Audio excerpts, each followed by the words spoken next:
गुंजन और गौतम दोनों सौतेले भाई बहन थे। गौतम ने गुंजन को कभी भी अपनी सौतेली बहन नहीं समझा। पिता के दुनिया से जाने के बाद गौतम ने अपनी सौतेली माँ शारदा और बहन गुंजन की पूरी जिम्मेदारी अपने कंधों पर ले ली। गौतम की पत्नी रमा ने भी इस जिम्मेदारी को निभाने में पूरा सहयोग दिया। गुंजन की 2 दिन पहले ही खूब धूमधाम से मिलकर उन्होंने शादी भी की। ये देखकर शारदा भी बहुत खुश थी। गौतम बेटा, गुंजन सचमुच बहुत भाग्यशाली है जो उसे तुम्हारे जैसा भाई और रमा जैसी भाभी मिली है। तुम दोनों ने मिलकर कितने धूमधाम से गुंजन की शादी की है। गुंजन के बाबूजी की आत्मा भी आज बहुत खुश होगी। माँ, मैंने अपनी जन्म देने वाली माँ को तो कभी देखा नहीं। जब समझ आई तब से आपको माँ के रूप में देखा है, और फिर मैं आपका बेटा हूँ। मुझे वो सारे फर्ज निभाने हैं जो एक बेटे और एक भाई के होते हैं। हाँ बेटा, जुग जुग जियो, पर तुम्हें एक पति का फर्ज भी निभाना है। मैं चाहती हूँ रमा और तुम कुछ दिनों के लिए कहीं घूम आओ। कितने दिनों से तुम शादी के कामों में लगे हुए थे, अपने लिए तो तुम दोनों को समय ही नहीं मिला। माँ जी, गुंजन ने कुछ दिनों के लिए रहने आना है। वो बोल रही थी कि वो हम सबसे मिलने के लिए उदास हो रही है।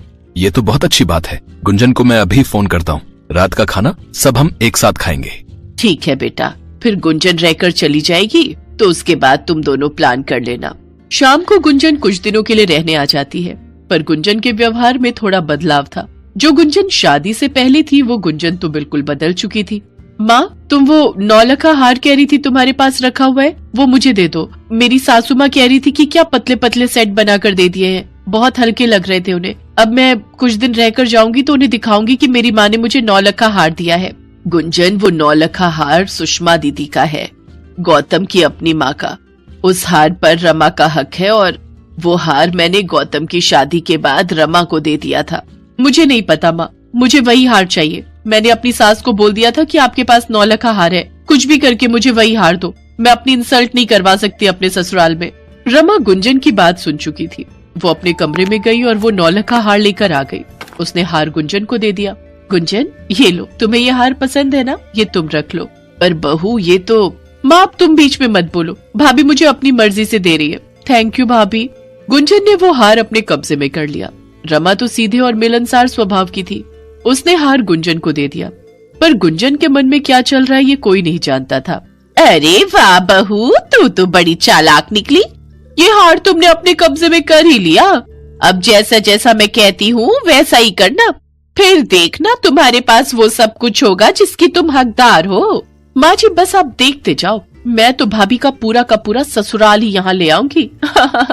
यानी कि अब मेरे मायके की हर चीज मेरी होगी। गुंजन, होना भी ऐसा ही चाहिए। गौतम तुम्हारा सौतेला भाई है, उसने चालाकी से बस थोड़े बहुत पैसों में तुम्हारी शादी निपटा दी। अब वो पूरी जायदाद पर कब्जा करके बैठा है। अरे ऐसे कैसे कब्जा कर लेंगे वो? मैं कल ही जाती हूँ और जायदाद का हिस्सा मांगूंगी। बस फिर क्या था, गुंजन ने सोच लिया था कि वो जायदाद का हिस्सा मांग कर रहेगी। वो तो अगले दिन ही अपने मायके पहुँच गई। बातों बातों में ही उसने अपने हिस्से की बात कह डाली। माँ, मुझे नहीं पता, मुझे तो अपना हिस्सा चाहिए। मैं पूरा का पूरा जमीन जायदाद का हिस्सा भैया को नहीं दे सकती। उन्होंने मुझे बोल दिया है कि मैं यहाँ से हिस्सा लूं वरना वो मुझे घर से निकाल देंगे। क्या तुम चाहती हो कि तुम्हारी बेटी सारी जिंदगी मायके में बैठी रहे, या फिर उसे हिस्सा देकर खुश देखना चाहती हो? गुंजन, ये तू क्या कह रही है? तुझे पता भी है ऐसे हिस्सा मांगकर तू क्या अपने भैया और भाभी की नजरों में शर्मिंदा होना चाहती है? तुझे पता भी है तेरी शादी के लिए उन्होंने कर्ज लिया हुआ है।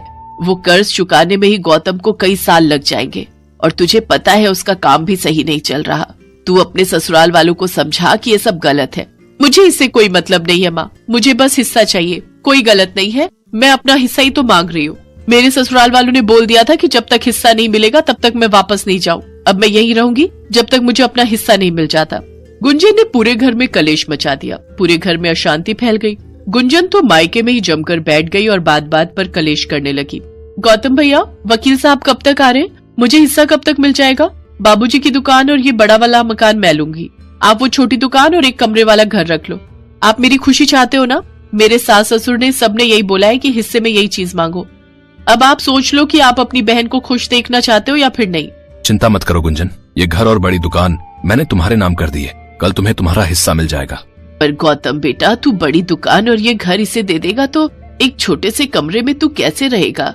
हम सब भी तो हैं, और छोटी दुकान तो एक जरा सा दुकान का टुकड़ा है, उसमें तू क्या ही काम करेगा? माँ, अगर मैंने गुंजन को हिस्सा नहीं दिया तो इसके ससुराल वाले इसे वापस नहीं आने देंगे। मुझे अपनी बहन की खुशी ज्यादा प्यारी है, मैं इसे दुखी नहीं देख सकता। गौतम ने बड़ा घर और बड़ी दुकान गुंजन के नाम कर दिए। गुंजन बहुत खुश थी। वो खुशी खुशी घर जाने वाली थी कि तभी उसके मोबाइल पर उसकी सास का फोन आ जाता है। क्या हुआ माँ जी, आप घबराई हुई क्यों हो? बहू जल्दी आओ, अभी अभी तुम्हारे बाबूजी का फोन आया है। अनुज का एक्सीडेंट हो गया है, उसे अस्पताल ले गए हैं। उसको खून की जरूरत है, पर किसी का भी खून उसके खून से मेल नहीं खा रहा। उसकी हालत बहुत नाजुक है।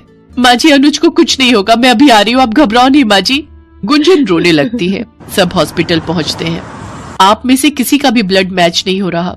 डॉक्टर प्लीज आप मेरा ब्लड ग्रुप देखिए, मेरा जरूर मैच हो जाएगा। भैया मेरे पति को बचा लो, मेरे पति को बचा लो भैया। कुछ देर बाद नर्स बताती है कि गौतम का ब्लड मैच हो गया है। गौतम का ब्लड अनुज को दिया जाता है और अनुज खतरे से बाहर आ जाता है। उस बीच गुंजन महसूस करती है कि वो जिस भाई और जिस परिवार के साथ गलत कर रही थी, लालच में आ गई थी, आज वही भाभी, वही भाई, वही परिवार उसके साथ खड़ा था, उसके पति की जान बचा रहा था। गुंजन के ससुराल वाले भी अपने किए पर बहुत शर्मिंदा थे। अब घबराने की कोई बात नहीं है, अनुज अब खतरे से बाहर है। सॉरी भैया, सॉरी भाभी, मैंने आपके साथ कितना गलत किया। सच तो ये था कि मैं लालच में आ गई थी, मुझे माफ कर दो। अरे पागल है क्या तू मेरी छोटी बहन है, मुझसे माफी मत मांग, तू तो मेरे दिल का टुकड़ा है। मेरे बच्चों, तुम भाई बहन का प्यार इसी तरह से बना रहे, बस किसी की नजर ना लगे। गुंजन अपने भाई गौतम के गले लग जाती है और सबकी आंखों में आंसू छलक आते हैं।